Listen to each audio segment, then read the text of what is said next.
Hi friends. So first of all, if you are here watching this video today, I just want to say thank you from the bottom of my heart and that I love you, because I think the only person at this point who cares about this video is me.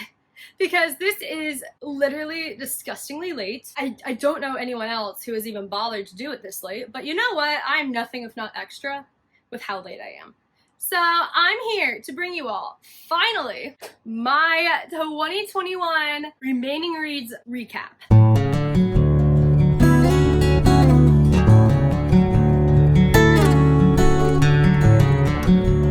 So these are the rest of the remaining books I read in 2021. I have never talked about on here. So we're talking from July to December. So that is, for me, not as many books as you're probably expecting, because I'm probably one of the slowest readers on BookTube because I just never have time. And when I have time, I don't want to read.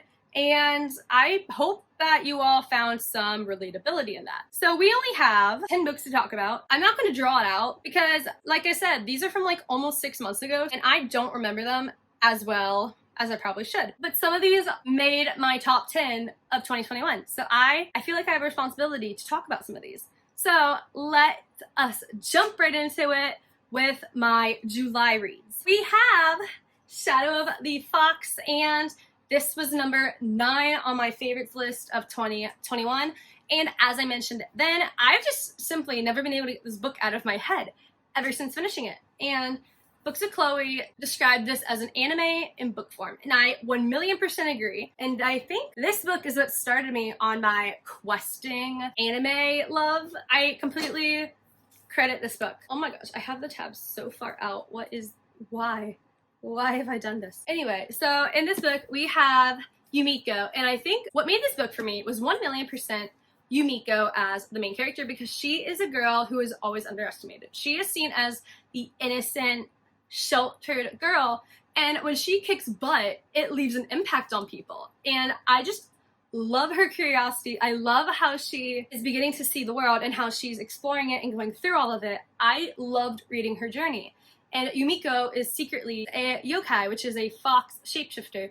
And this is a secret from everyone, especially her traveling companion in arms, who is a samurai assassin, who is out to destroy all dark magic, which Yumiko is considered for her heritage. And amazing, amazing.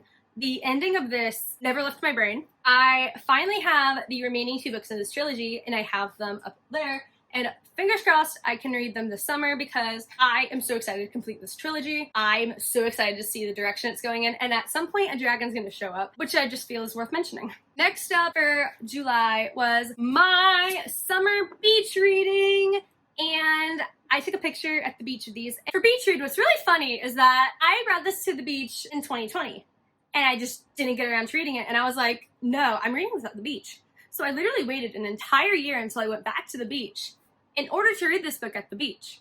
And then literally 30 minutes, I kid you not, 30 minutes into reading this book on the beach, it started raining. And that's my villain origin story. Fret not, friends, fret not. I did manage to read this at the beach. I read it at the beach. I almost cried. This is the single book that brought a tear to my eye. It didn't fall. The tear never fell, but it brought a tear to my eye. So we got 5 stars, obviously. What's also really funny is that the day I finished this was the 1-year anniversary of when I posted this at the beach in 2020. This got 5 stars. I didn't mention it, but Shadow of the Fox got 4.5. But yes, for the single purpose of, I love January Andrews. I love January Andrews and the emotion. I will say, I was not expecting cults to play such a big part in this. Like, no one told me this was gonna have such a big plot point of cults. I wasn't complaining, but it was just really bizarre when I first was reading it, and I was like, huh, okay. And also, for this one, I was definitely not expecting it to be as heavy as it was. This was really funny, actually. So I turned 21 on Star Wars Day. I was asked, what book made the most impact on you as a 20-year-old? And I went, that's a great question, because of my top 3 books, 2 of them I didn't read as a 20-year-old. I read them before my birthday. So the only book in that top 3 that was like read as a 20-year-old, the one that made the most impact on me as a 20-year-old was Unhoneymooners, and I could not even complain, because this ups my standards of men. I think this is the book that made me absolutely love romance. This is the one that made me realize I love romance books. And thank you, Christina Lauren. And I cannot believe this is not one of their more popular books, because this is 1,000,000% my favorite. 5 stars. I wish there was a higher rating than 5 stars. Love Ethan Thomas. Love that man. He's the love of my life. On that note, go watch my top 10 of 2021 video, because I have the most amazing use of a meme ever seen. So go watch that to find it. But I just love nerds who are hot. Like that's just who I am. Because Ethan is a statistician, computer data analysis person. And I just love that for him, because yay STEM. Yeah, it's okay. It's not important. Just know I love this book. It's absolutely amazing. Go read it. Moving on to August. I feel like it's been a hot minute since anyone has talked about this trilogy, because it just ended, but Gods and Monsters, this is a chunker. I think this beat Chain of Iron, which is a chunker. But yes, I could kill a man with this. But it was a 4-star. The beginning, the first 150 pages or so, I was not getting into, because I wanted something to happen. And it didn't happen until after that period. Then after that, it got going. It was good. Honestly, looking back on it, I can really not tell you anything that really happened in this book. So I guess that's not good, but it's fine. I rated it in the moment 4 stars. I think it was a pretty good conclusion. I will say the epilogue was really well done, so kudos for that one. I learned in this book I really ship Bo and Coco, so we have that going for me. I still have to say, after finishing this one, Blood and Honey is my favorite in this trilogy, because I almost DNF'd Serpent and Dove. I pushed through it, and I did end up really liking it in the second half, but the first half made me want to DNF it, because I was so confused for some reason. Then I absolutely loved Blood and Honey. And I was really surprised that no one else seemed to like Blood and Honey, but I loved it. I loved Blood and Honey. And then this one is just okay for me. I didn't want to DNF it at any point, but it did drag for me at times, and I don't know, there's something about it. I will say, I really love the creativity and the dark atmosphere in it, but it's not one of my favorites. I do recommend it if you like witches and magic, and I will say the magic system in this is very, very unique and very creative. So in this world, you have to pay a price for using the magic. So the bigger the magic, the bigger the price. So for witches, you have to sacrifice a memory or cut your palm or something like that, so that kind of thing. And I thought it's a very interesting magic system. So yeah, at the end of the day, Blood and Honey is definitely my favorite. Another unpopular opinion for everyone, because that's who I am apparently. Reed is my favorite character in this. I love Reed. I am definitely not the person to come to for the majority opinions on this series, but yeah, we'll just leave it at that. And then we have another top 5. Yeah, this is top 5, and that is The Prison Healer. This book, I don't have the words to describe it now, so I'm just gonna set my happy little Goodreads review right here, because this encompasses everything. Feel free to pause it. It's a good review.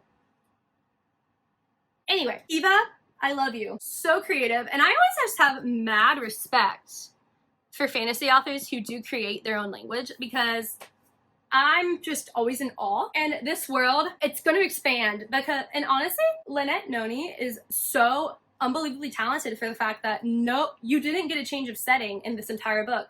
And yet I never felt a drag once. Not once. I never felt this book drag, even though we are literally set in the same location the entire time. And this is not a small book. So honestly, that is talent. 5 stars. Ample trigger warnings in this. So luckily they were in that Goodreads review. But yes, absolutely love this book, and definitely has the potential to be one of the best YA series in a long time. No one's surprised this made my top books of 2021, because it is Seasons of Chaos. Now, I'm not gonna lie, I was a little worried going into this one, because I loved Seasons of the Storm so much, and I wasn't sure what this was going to add to the story, if it was going to take away from things, that kind of thing. But I loved this so much. I thought there was some very cleverly done plot points, and later looking back on it, there was some really good foreshadowing the whole time. And there was Jack dealing with PTSD from things that happened in Seasons of the Storm. Fleur is the most iconic, strongest, most powerful season in the world, and that just makes me insanely happy, because that is a spring. That is a girl who can use plants and earth, and I love flower, plant, earth magic. That just makes me so happy. And the fact that she is literally the most powerful season to exist. Mwah. I will say there are some, not cringy, but there are some definitely YA plot conveniences in here, but honestly, I overlooked them pretty okay because I was just so invested in the characters, the storyline, and I finally learned how to tab. But yes, 5 out of 5 stars. The back half of the year, I think I had more 5 out of 5 stars than I had in my life. 2021 was without a doubt the year of 5 stars for me, because I don't think I'd had that many 5 stars in years, and then 2021 had so many. But that's beside the point. So yes, go read this duology so I can scream about it with someone. Then in September, I finally finished a Wicked trilogy by Jennifer L. Armentrout, and I'm not gonna lie, I was like really disappointed by this one. Like, this had the potential to be such an amazing book. Like, this started out as probably having the potential to be my favorite in the trilogy, but then the ending I feel like was so convenient. I had so many questions, and I feel like it was setting up for a spinoff that, as far as I know, never came out. I still gave it 3 or 4 stars. I still gave it like a good rating because overall I thought this one had the potential to be one of the best in the trilogy.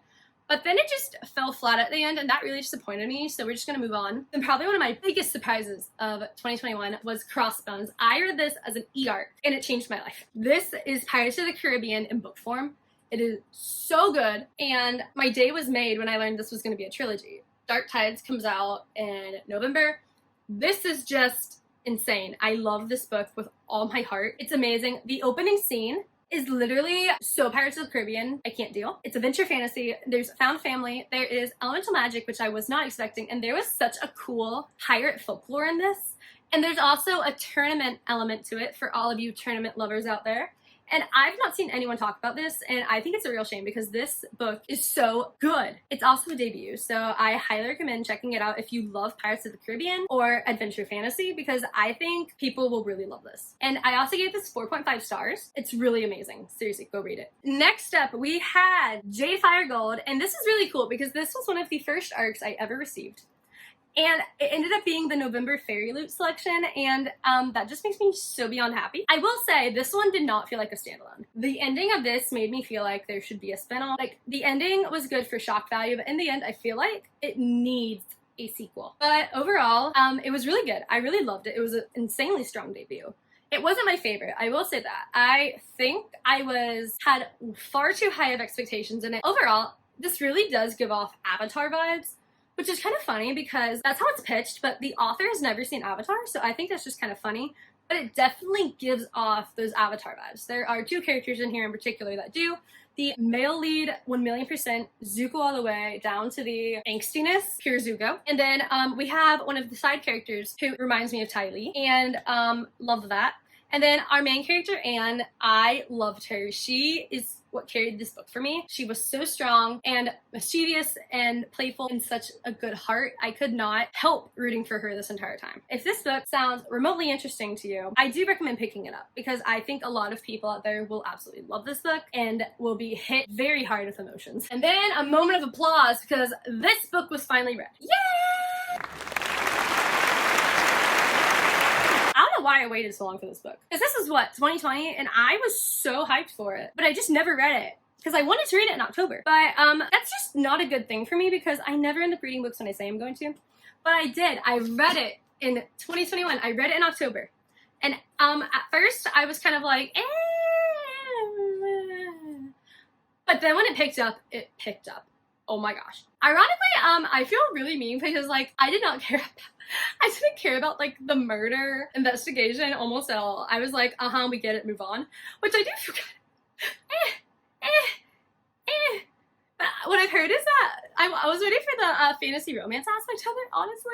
It's fine. It's fine. Because this one's YA, but it makes the jump to NA, which no one was really expecting from the reactions I saw. But Kingdom of the Cursed is marketed as new adult, which I think better fits the vibe. But once we got into like the main plot line, like when her and Wrath started working together, I was sucked into this book. And I honestly really enjoy when people take the 7 deadly sins and personify them. I think it's such an interesting concept. I think it's so fun to read about and watch, that kind of thing. And I'm super excited to see where we go from here because the ending of this book was big and I'm very excited to read Kingdom of the Cursed soon. But at this point, I'm just waiting for Kingdom of the Feared to come out. But so yeah, I also was not expecting so many motivational quotes. So Yellow's motivation and inspirational quotes, and I'm not mad about it. I just was not expecting it. And then November was like finishing Kingdom of the Wicked, and then all school books. Like nothing fun happened in November and most of December. It was really just reading books for my British Lit class. So I'm not gonna bother boring you with those. I will say I really did enjoy Much Ado About Nothing though. I enjoy Shakespeare's comedies. I cannot stand his tragedies. So that one was a fun time, and I did get to see it at the Orlando Shakespeare Theater with my Brit Lit class, so that was really fun. But the only other book I read in December was an arc of When You Get the Chance, which came out in January of this year. So I was able to get a hold of it, and when I tell you this book made me feel all of the emotions, I squealed, I felt my heart break, I felt so many things reading this book, and I've heard so many people be curious about how this can be a gender-bent Mamma Mia retelling. But I think this was so insanely cleverly done. I think it was amazing. I did end up guessing who the mother was, but the way it was so organically, cleverly inserted into the plot through foreshadowing and just it made sense, I can't even be mad about. Like, I was so happy with this. I was not expecting to love the romance as much as I did in this, but it ended up being a fun time for me. And there is a male-female best friend relationship in here that was so beautifully done. There was also a lot of geocaching in this, which was just really funny for no reason to me, because a few of my friends actually do geocache, and I just thought it was really funny to read about and how it was such a big part of this plot. So I enjoyed that. If you love Emma Lord, or you love Mamma Mia, or you love theater, because this book was a love letter to theater, I recommend picking this up.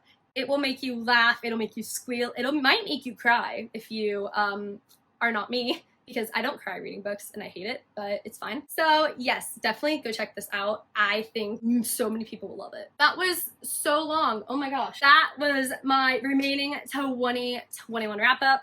I had so many 5 stars in this pile, which is amazing for me, and I really hope you found some new recommendations to add to your TBR. And let me know in the comments what your favorite book or books of 2021 was. If any of these sound interesting to you, or if you have read them, I'd love to chat with you in the comments.